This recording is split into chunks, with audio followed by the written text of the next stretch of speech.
من ضمن الفيديوهات اللي كنت عامل حسابي عليها إن أنا أسجلها لكم هو تالتة ثانوي وآخر شهر أو آخر شهرين. أنا كنت بعمل إيه وإزاي إنك أنت ممكن تلحق نفسك في الوقت اللي زي كده. خلينا كده نشوف مع بعض الأمور هتمشي إزاي. ازيكم، إيه الأخبار؟ يا رب تكونوا بخير.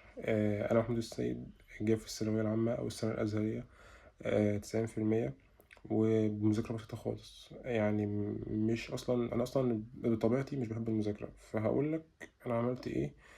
طبعا ده كله بتوفيق ربنا الحمد لله، بس اقول لك برضه انا عملت ايه بحيث انك انت لو في نصيحة، لو اقل حاجة ممكن انت تستفاد بيها، انا هكون مرضي جدا جدا. يعني نصيحة كده بسيطة، لو حاسس انك انت متأخر او تايه او خايف او متوتر او حاسس ان خلاص الوقت فات وما عدتش عارف تلم حاجة او تذاكر حاجة، والكلام من الاتنين. يعني انا كنت ثانوية ازهرية بس برضه على دراية باللي بيحصل في الثانوية العامة. فانت في كلتا الاحوال هتستفاد من الفيديو يعني. فانت لو حاسس انك انت متأخر، لسه حاسس انك انت تايه متوتر، مش يعني خايف كده، بتيجي تذاكر النهارده فبتفكر في المواد كلها اللي وراك انك انت ازاي هتلمها. وطبعا الثانوية الأزهرية أصعب بكتير في المواد بتاعتها. عندك الشرع لوحده والعربي لوحده والمواد العلمية. فأنا هتكلم الأول بصراحة على الأزهر أو عن الجزء بتاعكم، بحيث إن أنا ده اللي أنا حضرته، ده اللي أنا فاهم فيه كويس. بعد كده ممكن نتكلم على الثانوية العامة في آخر الفيديو. ايه اللي حصل معايا او ايه اللي وقعني المسافة دي كلها. انا الحمد لله شرع عربي كنت مقفل، ناقص بس في الصرف درجة واحدة. الشرع العربي كاملين مقفله تمام. اللي وقعني المواد العلمية، بالرياضة بالفيزياء بكل حاجة من الحاجات دي. ده لان اصلا كنت داخل الفيزياء من غير اخر باب في الكهربية، ومن غير اخر باب في الحديثة. يعني حرفيا انا كنت داخل من غير البابين دول. او الكيمياء العضويه كانت بالنسبه لي ما اعرفش فيها حاجه اصلا، صعبه قوي. يعني لحد الان حتى في الكليه بالنسبه لي العضويه دي صعبه، مع انها يعني بحسها لعبه كده، بس الى الان هي لسه صعبه برضه. فانت عندك كده ده جزء لوحده. عندك الرياضه. الصراحه كنت احب الرياضه، وبالذات في حد او في استاذ اسمه سعد عبد الموجود، ممكن تبحث عنه. بسم الله ما شاء الله عليه. انا يعني من حلاوه شرحه اصلا في يوتيوب انا اشتركت في الكورس الاخير بتاعه. كان متوقع كام سؤال في الامتحان، دخلت اصلا لقيت الاسئله دي موجوده. فالموضوع برضو في الرياضه كان كويس، بس مش عارف وقعت في الاستاتيكا او وقعت في الجبر. يعني في ماده فيهم انا وقعت فيها شويه حلوين يعني. بالنسبه للاحياء فكنت داخل من غير الدي ان اي والار ان ايه، معرفش فيهم كلمه حرفيا والله. كنت داخل معرفش في الحاجات دي كلمه اصلا. فده كله طبعا ده داخل بكل ده. انت كده كده في الامتحان كل باب هيجيلك منه حاجه، كل فصل هيجيلك منه حاجه، فما ينفعش انك انت تنقي كذا وتسيب كذا. وبالذات الاخر حاجه دول، لان اخر حاجه دول خلاص في الوقت اللي بدأ تضيع. يعني انت لو لحقت ما لحقتش خلاص يعني. طيب مش معنى كده انك انت تروح تذاكر بقى العلمي وتركز في الحاجات دي وتسيب الشرع والعربي، لان الشرع والعربي يعتبر يعني التلت والتلتين كده. العلمي تلت والشرع والعربي تلتين، فاهم حاجه؟ فبالنسبه لك هم لوحدهم كده 80% لوحدهم ممكن يعني. فانت هتهتم بكل حاجة وهتذاكر. طيب انا في الفترة دي عملت ايه بقى؟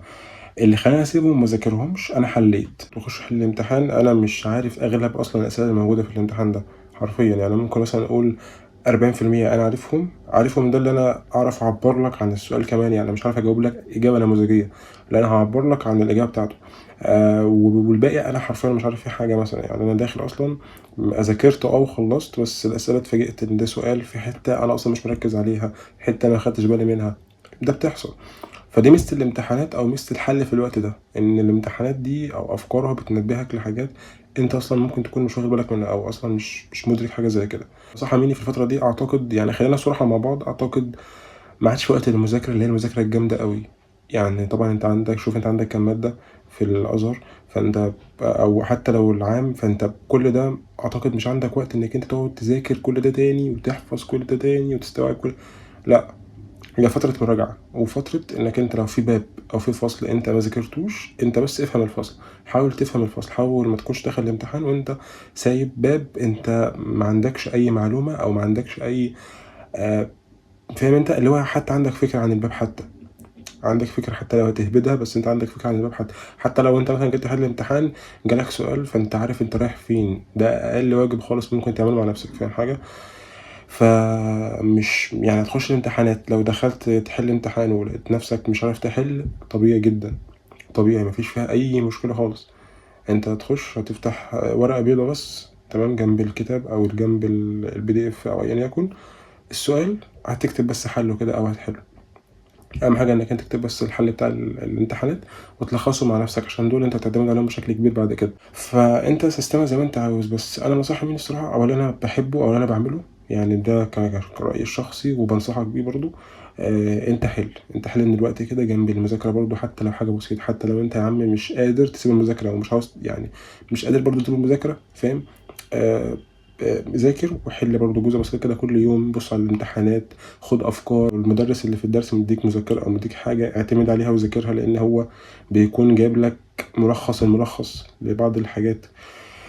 ماشي. ومن هنا انا هاخدك لنقطه تانية خالص، اللي هو تعدد المصادر. لان بصراحه الموضوع ده يعني، بصراحه الموضوع ده متعب يعني. بلاقي واحد مثلا بيسمع يوتيوب وبيحضر مدرس اونلاين ومهتم قوي وبيحضر مدرس في المكان.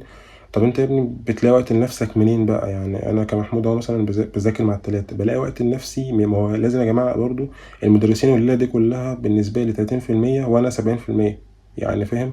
وان كانت نسبتهم ممكن تكون اكبر شويه. ليه؟ انا في الاول وفي الاخر اللي هخش الامتحان، وانا اللي هحل، وانا اللي همتحن، وانا اللي هفهم، وانا اللي هذاكر، وانا اللي فاهم يعني في الاول وفي الاخر انا اللي هعمل كل ده.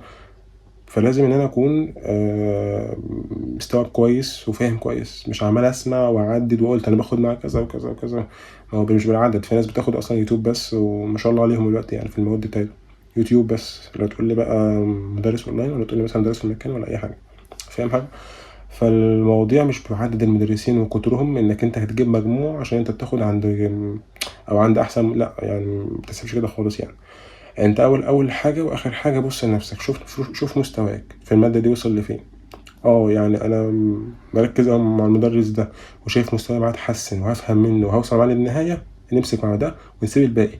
القرار صعب شويه بس يعني هيجي في مصلحتك بعد كده. تالت حاجه وده طبيعي جدا اعتقد يعني الناس كلها عاملاه دلوقتي، المشتتات. المشتتات اللي هو ايه؟ اللي هو بص انا بالنسبه لي اكتر مشتت الفتره الحاليه هو الموبايل او التليفون عموما بقى. واحد مثلا معاه التليفون كده كده غصب عنه، هو فاتح التليفون عشان هيسمع فيديو اليوتيوب مثلا للمدرس الفلاني، او بيذاكر مثلا اونلاين على المدرس الفلاني او كذا. فغصب عنه هو فاتح نت وفاتح الموبايل، والموبايل ده على واتساب وعليه مثلا فيسبوك وعليه على كل المنصات اللي انت ممكن تتخيلها، اللي هو يعني بيسوشيال عليها، فاهم حاجة؟ ف... فالموضوع بالنسبة لك بيكون صعب. فانت يعني حاول تاخد قرار بقى، حاول تاخد قرار في الموضوع ده. لو هتفتح التليفون بتاعك وكده، حاول تقلل استهلاك اللي هو السوشيال، انك انت تستخدم السوشيال. وانصحك امسح تطبيقات يعني حاليا، انت مش محتاجه تيك توك وفيسبوك، ولو محتاج الواتساب خليه، بس امسح الباقي، امسح الحاجات اللي انت لما بتخلص مع المدرس او بتخلص على اليوتيوب بتخش تتفرج عليه. وطبعا في الوقت ده خلاص انت في مرحله، وانت في الوقت ده اصلا انت في مرحله مفيش فيها هزار. الشيطان بيستلمك، يعني في الفتره دي الشيطان بيستلمك استلام مظبوط. انا يعني، بس محمد ما تضحكش، انا في اخر شهر في الامتحان ده انا كنت والله العظيم والله بلعب ببجي، اللي هو الشهر قبل الامتحان ده. يعني من جبروتي اللي انا مش يعني مش هاممني حاجه، انا كنت بلعب ببجي في الشهر ده اصلا. يعني انا خلاص انا تعبت بقى، الواحد يعني زهق مذاكره عمال انقل في مكتب المذاكره من هنا شويه دي الاوضه دي شويه. وطبعا اهلي مهوديني عشان احنا ايه نمشي الشهر مع بعض ونعدي الثانويه مع بعض على خير يعني، وبعدين تصرفوا معايا. بس اي حاجه كنت محتاجها كانوا بيلبوها يعني. من ضمن التليفون بقى طبعا كانوا مثلا ايه، ما خلصت مذاكره، انا كان عليا مذاكره على ضغط ليله امتحان الكيمياء. انا فاكر ليله امتحان الكيمياء انا كنت بلعب ببجي، ليله امتحان الكيمياء اللي هو انا بكره عندي كيمياء. فالواحد في الوقت ده بيكون مش مدرك، او الشيطان متحكم في دماغك، خلاص انت فقدت الامل ومعدتش قادر من الاخر. انت خلاص معدتش قادر انك انت تذاكر، تقعد كده بصفاء ذهني كده، كوبايه شاي تقعد تذاكر، معدتش قادر انت لليله دي، فاهم حاجه؟ فعشان كده انت ما تضغطش على نفسك قوي، لا يعني انت يعني برضو فاهم، حاول وزن حياتك انك انت مش سايب مذاكرتك 100% ومش بتلعب 100%، لأ أنت موازن الحاجتين مع بعض، فاهم حاجة؟ ما تضغطش على نفسك أوي، عشان لو ضغطت على نفسك أوي أو كده الموضوع بيقلب معاك بتوتر وقلق، وهتلاقي كل اللي أنت ذاكرته ده طيرته، فكل ده في الفاضي يعني. فاهدى خالص، اهدى خالص كده وركز وخليك مقتنع دايما ان وإلى سلسلة إلى ما سعى، وإن في الأول وفي الآخر إن التوفيق والمجموع وكل الحاجات دي في إيد ربنا. مطلوب منك إنك أنت بتذاكر، اللي أنت بتعمله حاليا إنك أنت قاعد بتذاكر. غير كده كل ده ملوش أي لازمة، فاهم حاجة؟ فلازم تقتنع ده كويس. لازم كل ما يجيلك فكرة كده إن أنا مش هجيب مجموع، ملحقتش أذاكر، أنا لأ، عادي يعني، كده كده ربنا هو اللي بيوفق. شايف أنا عملت إيه وهيوفقني، فاهم حاجة؟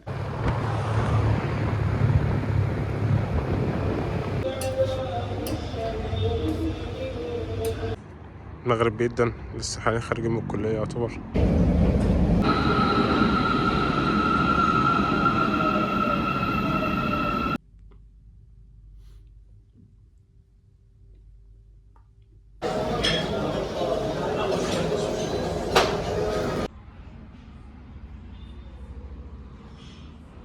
رقم 4 من بعد اللي اتكلمنا عنه امبارح، وهو إنك أنت تقلل الدروس. في الفترة الأخيرة اللي هو الشهر ونص دول أو الشهر ده، أنت أعتقد خلاص تمامك خلاص شرح.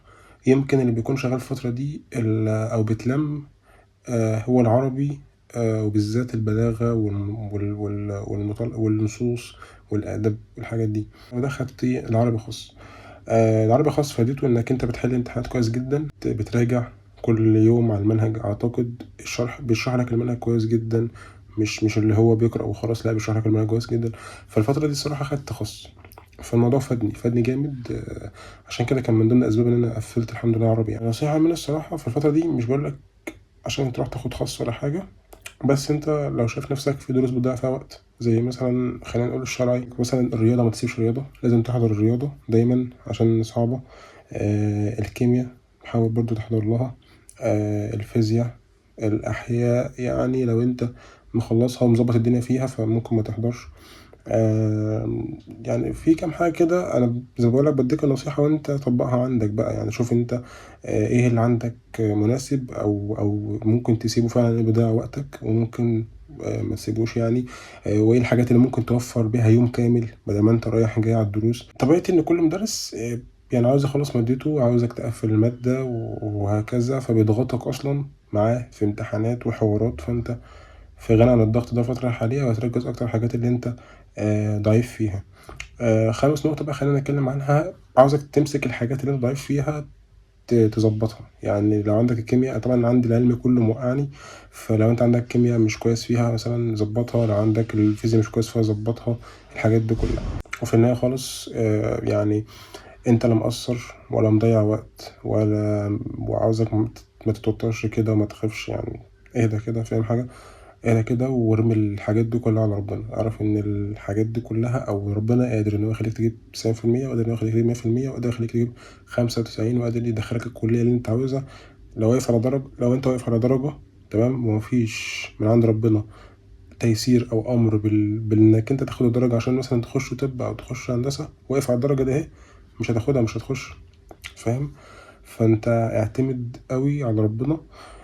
صلي كويس، اهتم بالصلاة والتزم بيها. لو عرفت تصلي في المسجد تصلي، ما تسيبش الصلاة والأذكار والحاجات دي كلها عشان تقول بوفر وقت المذاكرة. ده كلام غلط جدا، مش مظبوط. فانت لا، صلي، شوف صلاتك، عيش حياتك عادي جدا وفي وسطها المذاكرة. بس الفكرة ان احنا هي كلمة واحدة بس هقول لك عليها، اللي احنا استرجلنا بس الفترة دي، ان احنا الشهر اللي قبل الامتحانات ده او الشهر ونص دول نسترجل فيهم، اللي هو سواء واحد او واحدة، نسترجل مظبوط ونلتزم. عشان هو ده الشهر، هو ده بقى الثانوية يعني. الشهر ده هو ده الثانوية العامة بقى، ده يعني هو ده الصعوبة، أو هو ده الشهر اللي الناس كلها بتتكلم عليه، أو هي دي الثانوية العامة كلها في الشهر ده من الآخر، فاهم حاجة؟ في حاجة حابب أوضحها بس سريعا بعد بقى عن التحفيز ده. عاوز تقفل شهر عربي، حل امتحانات كتير، حل امتحانات المرشد. بص على حاجة، هو السيستم ماشي ازاي من الآخر. انت عندك الامتحان في 2020، 2021، 2022 وهكذا. 2020 مثلا جالك الحديث الأول والتالت والخامس والسابع والعاشر مثلا. السنة اللي بعدها هيجيب لك الأول والتالت والرابع والسادس والسابع، فاهم؟ السنة اللي بعدها هيجيب لك مثلا الرابع والخامس والسادس، فاهم حاجة؟ فكل سنة هو بيغير بناء على بناء على السنة اللي قبلها. يعني الدكتور مش بيخش يحط الامتحان أو الأستاذ، لا هو بيبص على السنة اللي قبلها والسنة اللي قبلها، فاهم حاجة؟ فأنت عندك ال10 أحاديث هم في 4 امتحانات، هم 10 أحاديث متكررين أصلا بأساليب مختلفة. فأنت مش محتاج حاجة من الدنيا. أنت عاوز تلم المادة، حل 4 امتحانات بس. عاوز تلم البلاغة، حل 4 امتحانات. عاوز تلم الحديث، حل 4 امتحانات. عاوز تلم التفسير، حل 4. يعني هو الدنيا بتمشي كده.